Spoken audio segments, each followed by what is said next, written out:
Hi, everybody. Matt Lawton here, and this is the Astrological Winds channel. I'm going to take a look at the astrological weather report for the week of April 22nd through the 28th. So it's pretty much our last week of April.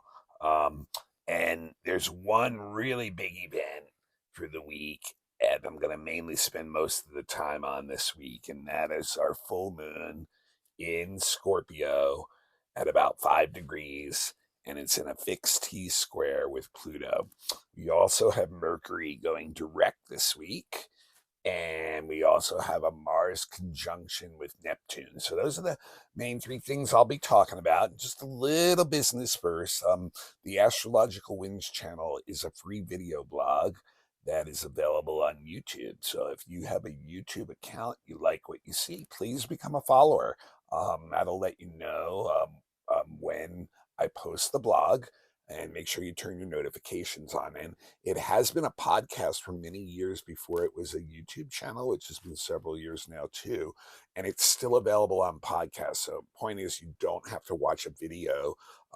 Podcasts can free you up to listen to it in many other circumstances, like, maybe even when you're in traffic or jogging or whatever it may be, but gives you the ability to check it out without being married to the video is my point, and getting all the information still. So just check it out on your favorite podcast. Look up Astrological Winds channel. You should be able to find it. It's distributed by Buzzsprout. There's about 20 of them that pick it up. So just look around, you'll find it. Also, if you have Instagram, Astrological Winds channel has an Instagram page. The link is posted there every week. Also, sometimes I do post extra commentary during the week there.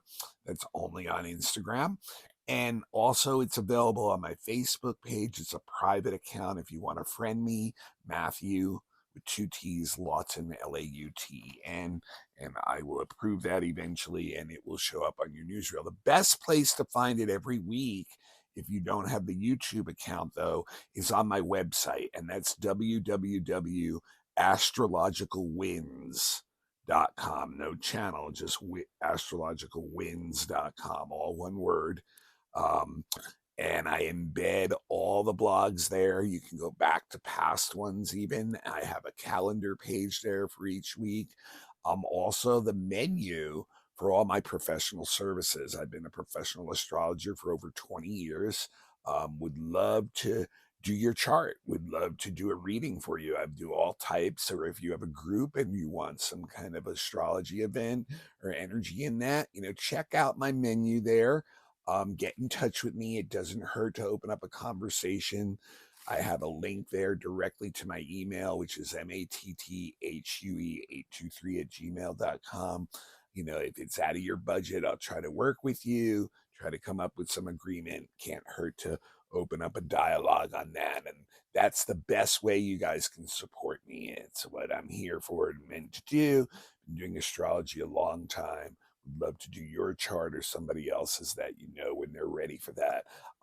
Also, since the blog is free, I do ask that you pass the link along to somebody, and that's the way I get the blog to grow in a very organic way. So I appreciate that. And remember, if you don't know astrology really well, don't get stuck on the terms.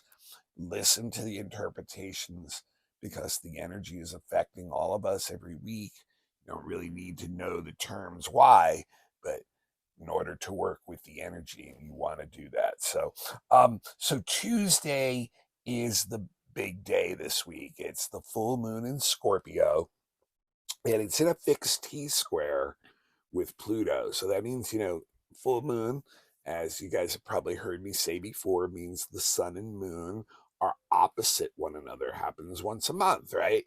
So there's like this pulling energy, there's this oppositional energy. Opposition is considered, usually the toughest aspect of all the aspects, because there's usually some kind of conflict going on. So, that's the full moon's energy. And we're all aware that, the full moon really seems to trigger certain events, not only in people, but in the world that seem to be building up in tension, and then that conflict point reaches something where some action is taken. So this moment, like I said, is in this T square with Pluto, and Pluto is the co-ruler actually of Scorpio, which is what the full moon is in, and Mars is the other ruler, the traditional ruler of Scorpio, and it's still connected to the Jupiter Uranus conjunction of last weekend that I talked about last week. It's still in a sextile of that. And it's actually applying to that conjunction to Neptune too. So, kind of like a lot of the week is just buried in this energy. So, when the moon is in Scorpio, traditionally, that is considered one of the two weakest signs that the moon is in. And it's interesting on the level because the moon is all about emotions, right? And Scorpio is a fixed water sign, which means water is the most emotional element, and you would think the moon might be okay there. But the problem is, Scorpio emotions are those really deep, shadowy emotions that most of us would really prefer that they don't come up most of the time. It's the shadow side of us, the stuff where we can get very possessive, obsessive, driven by like things from our subconscious like fear and guilt and shame, things that we don't quite have a handle on. So that's why the moon, even though it's an emotional energy and a very subconscious energy, just like Scorpio, is still traditionally very uncomfortable in that sign because the emotional content is just the kind of stuff that we prefer really not to deal with. And actually, that's what this full moon is really all about. Um, it's on the Taurus Scorpio axis, and that is our resource axis, right? And Scorpio represents a lot of the intangible type of resources, our emotional resources. How do you feel about yourself? Things like that, you know. And the one thing that's very, very true of the moon in Scorpio is it does feel emotions very, very deeply. Okay. And so, therefore, because a lot of those emotions are coming from the subconscious or from the shadow side, it can bring up a lot of drama, a lot of passion emotionally. It feeds itself. That's actually what it likes. Believe it or not, the moon in Scorpio likes drama. It likes passion. It actually somehow has it feel like it's secure that way, that's like it's feeding it. So like it will create its own drama because that's what it's actually feeling where it's most safe. And you'll see, we all know people act out stuff during the full moon, stuff that maybe they normally could control at other times. The emotional energy just gets so high that they get compulsive. So when it's in Scorpio, it's extra much like that. People really, really act out in a compulsive way before they know what they're doing. So that's what we really need to look out for when the moon is in Scorpio, that it's gonna have us push things to dangerous places because it's somehow feeding that energy. And we like that. We like that, and we want these intensely deep connections with other people. We want a lot of passion and depth in our relationships. It runs the gamut of extremity. We either love people very much or we hate them very much, and we can get into some really deep dramatic energy with people if we're trying, to push people or coerce people into our ways by by use of manipulation, guilt, fear, things like that. What this full moon can easily dissolve into then is power struggles, especially with people that we're intimate with and with emotions that have not been processed yet and they've been building up inside to stressful levels. When this moon Scorpio hits, especially with a square to Pluto, we will act out compulsively, impulsively before we know it. And it's like getting almost a tunnel vision, going down a rabbit hole, not able to stop ourselves from the dramatic reactions that we're having. So it can be very, very intense. Scorpio energy, is all about like the cycle of birth and death and regeneration, right? And so under the full moon, the light is shining into the subconscious. And we have the ability now to see where some of our motivation is coming from underneath.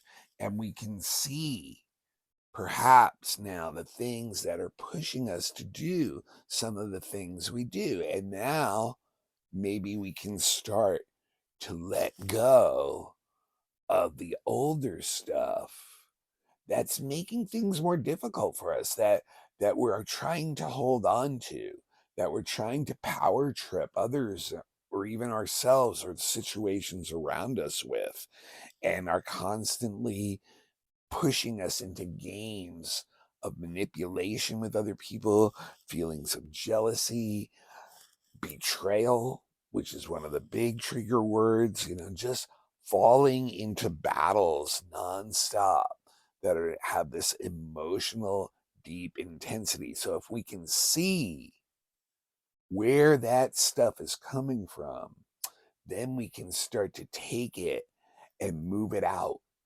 and get rid of the things that are no longer really helping us. Get rid of the things that we learn subconsciously and that are pushing us to do the things that are coercive, are fearful, are things like that. And then instead, clear that area out, create a new space to allow creative energy, new creative ideas to come in. That's the value of Scorpio, that once we can discipline that intense emotion and then start to focus it, we can really open up new doorways, new pathways of creativity in that space that we open up. And that creativity brings what Scorpio's payoff is, and that is transformation, changes, the ability to move forward, the ability to come into our own power, right?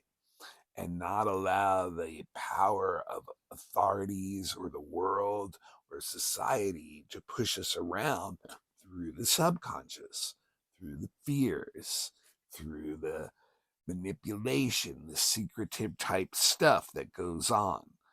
So that's what we really want to use the full moon to look at, that deep stuff, create that space, get rid of the things not working for us anymore so that we can transform, we can alchemize ourselves and move forward and get a better control of our own life, find our own power, right? Instead of trying to manipulate others. But the full moon on the other side of that resource axis has the sun in Taurus. And the sun in Taurus, the issue with Scorpio and Taurus being on opposite sides of the resources is Taurus wants to deal with that emotional content in a completely different way. Instead of diving deeply into it, it wants to kind of pretend it's not there, or still be polite, or find creature comforts to distract us from dealing with that real stuff. So, like, where Taurus is finding security, where Taurus is finding resources in the physical world, in earth, fixed earth signs, things that you can actually have in your hands, things that are tactile. And both these signs are fixed, so they're very stubborn about the way they want to do things, right? So Taurus is always, when it's what it wants for feeling better, is knowing that it has its things, its objects, its assets, its family even being always the same. Taurus is the most fixed sign of the fixed signs. Taurus would be content with nothing ever changing as long as its material needs were still being met. The problem is, as it's sweeping the emotional stuff under the rug, it is changing things down on a subconscious level. And so the struggle in this full moon is just that. Like, where do you find the balance between your emotional needs and knowing what drives you and motivates you so that you can feel confident in yourself, have the resource of self esteem versus your material needs and the things you need to get along in this world?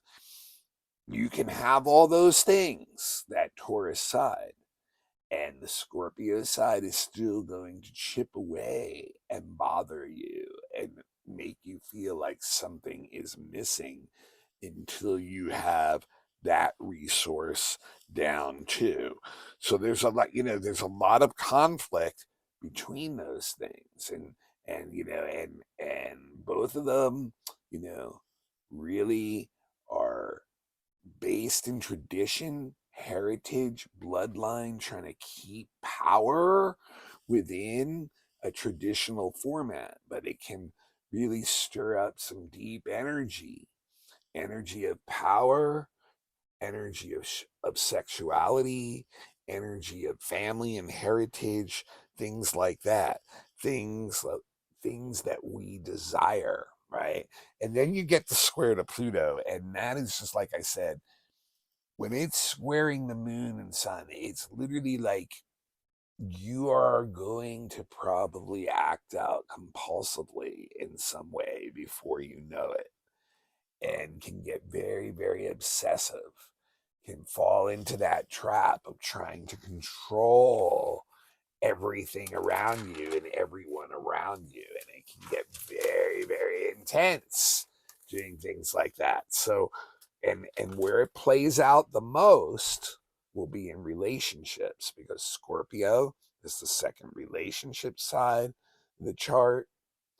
And also, the opposition is all about me and you, us and them. So, where this energy is going to play out is there. And if there's any suppressed energy going on in intimate relationships and it's trying to be smoothed over by superficial things, it's probably going to bubble up, and it's going to be very, very difficult to hold that energy inside anymore. So dramatic type of things can start to blow up in front of people, and you can get into games of victimization. It can even go to points of violence. It can get very, very intense. Once again, the best thing we can do is to use that Pluto energy to transform what we're doing. The fact of the matter is, with the T square, life is testing us from both inside and outside. It's saying, is what you think and believe and feel valid? And is it working in the real world? Like, is the way you're doing things in the real world valid? So you're going to get tests both from the inside and outside with the T square from Pluto in the validity of what you're doing. And any situation, anything, any relationship that's in a state of decay, that's in a state of disrepair is either going to completely fall apart, or that's what you need to go and work on reforming. And that reformation will bring in irrevocable changes to those situations, relationships, whatever, and transform them into something new. That's what this energy is all about. And so there's a lot of testing going on, and we have to let go of the things that are still bugging us. Now remember too, I said anything that's in a state of decay, especially with Mercury still retrograde and about to do its third exact hit, it will break down this week. The situation will become beyond what repair and fall apart. So, and the other thing to remember too, on a larger scale, we had the moon, sun opposition again. Full moons always seem to bring up more intense or more frequent natural disasters. And this is a water earth one. So, I would look at things like floods, water on land, basically being one of the main things we may have to look out for in this moon cycle. But but we can once again, you know, leaders, individuals may act out and influence, create world events that influence all of us. Now, remember, like I said, the other ruler is Mars. And Mars just came off that connection to the Jupiter Uranus conjunction last week. And so, if you can get through this, if you can look at that deep stuff and transform it, alchemize it, move forward, get rid of the stuff that's not working, it's going to get you very, very optimistic about what can be. And it will really jack your energy up with the Mars connection to the Jupiter Uranus about, wanting to move forward. Now I'm excited. I got rid of this stuff. I purged it out of me, opened up this new space, and now like changes, the opportunities for changes is there. It's firing me up. It's getting me going, But the other thing that's happening with Mars is later in the week.